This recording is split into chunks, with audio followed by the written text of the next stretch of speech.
محمد منير ساب نجلاء بدر قبل كتب الكتاب بكام يوم، وناهد السباعي جالها عقدة من الجواز.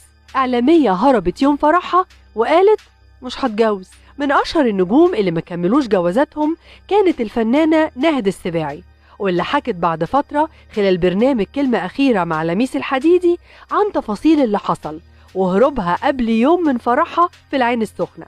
ويمكن السبب الأساسي هو إنها بتعاني من عقدة نفسية، وده خلاها بعدين تدخل في حالة من الانهيار والبكاء.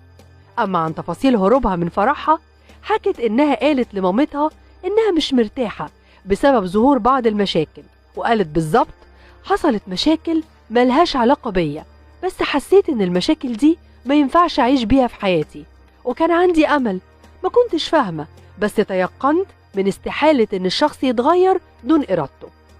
وغير ناهد السباعي كتير ما يعرفوش إن الفنان محمد